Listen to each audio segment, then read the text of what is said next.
there! Today's nutrient nugget comes from my favorite book, Eat to Live. This is the book that changed my life and made me start blogging for you. Today we're going to read a section about confusion in the marketplace, confusion in society about the way that we talk about food and how things get reported in the media to us and where we get our information from. So this is specifically about confusion in the marketplace over the role of fiber, but it's pretty eye-opening. This comes from page 53. Some people are so confused that they don't know what to believe anymore, right? Does that sound like you? For example, 2 studies about fiber received sensational coverage by the media after appearing in the New England Journal of Medicine. Newspapers proclaimed the bold headlines, "High fiber does not protect against colon cancer." No wonder our population is so confused by conflicting messages about nutrition. Some people have actually given up trying to eat healthfully because one day they hear one claim and the next week they hear the opposite. There's a lesson to be learned here. Don't get your health advice from the media or any advice. Okay, I'm bringing up this issue so you realize not to jump to conclusions on the basis of one study or one news report. You can see how research information is often misrepresented in the news. I have reviewed more than 2,000 nutritional research papers in preparation for this book and many more in prior years, and there's not much conflicting evidence. I want to reiterate that point. I hear this from Furman a lot. I've seen him speak in person. I know a lot about his organization. He has a team of people that help him sift through all this research. They go through every single research paper. Oh, we have a little kitty here who's showing us how good she is at cleaning herself. It's amazing. Isn't that amazing? Look at you, Vincent. Look, I see your tummy. I can see your tummy. Yeah. She's showing off for everybody. Booby, hi. Hello. I can see you. I can see your tummy. Yeah. Okay. So, I have a lot of knowledge about the way that his organization works. And he is right. They go through every single study that's published every single day.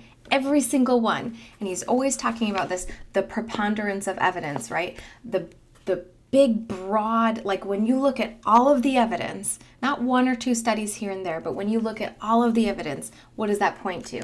That's the way you need to be looking at nutrition information, or all the information in the world. You need to be looking at the broad, both sides of the story, all the, using the scientific method correctly, all these kinds of things.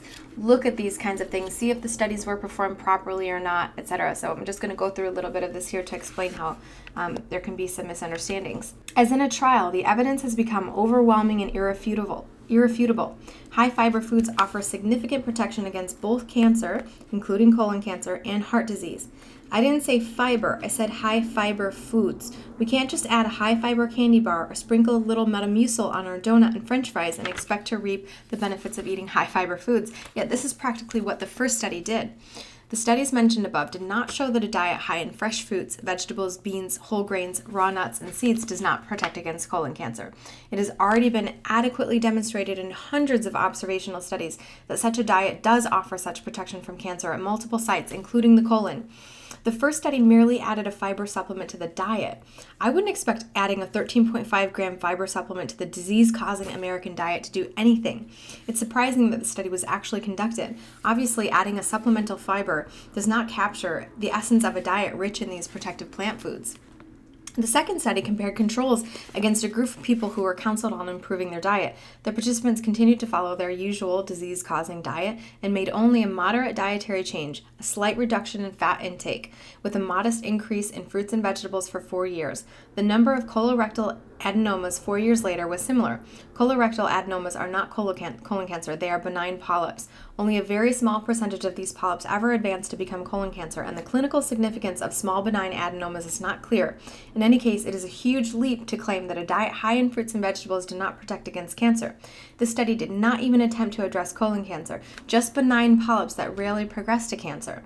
In both studies, even the group supposedly consuming a high fiber intake were on a low fiber diet by my standards. The group consuming the most fiber ate only 25 grams of fiber a day. A high fiber intake is a marker of many anti-cancer properties of natural foods, especially phytochemicals. The diet plan I recommend is not based on any one study, but on more than 2,000 studies and the results I've seen with thousands of my own patients. Following this plan, you'll consume between 50 and 100 grams of fiber from real food, not supplements, per day. In an editorial published in the same issue of the New England Journal of Medicine, Tim Byers basically agreed, stating, observational studies around the world continue to find that the risk of colorectal cancer is lower among populations with high intakes of fruits and vegetables, and that the risk changes on adoption of a different diet. He further explained that the 3 or 4 year period assessed by these trials is too brief and cannot assess the effects of long-term dietary patterns that have already been shown to protect against colorectal cancer.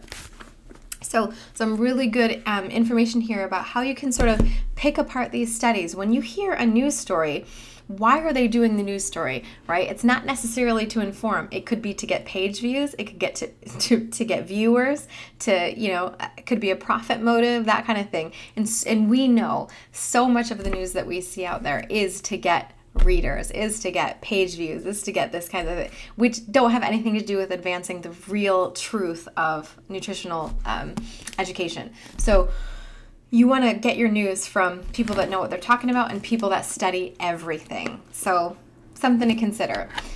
Let me know what you think about this down below. Are you just as sick as I am of hearing these sensational stories in the news? It's crazy. Anyways, let me know what you think down below. If you enjoyed this video, if you learned something from it, please like, subscribe, comment. That's how you show me that you like what I'm doing. Maybe not that dance. You like what I'm doing, on my channel. Thank you so much for watching. I will see you tomorrow. As always, bye.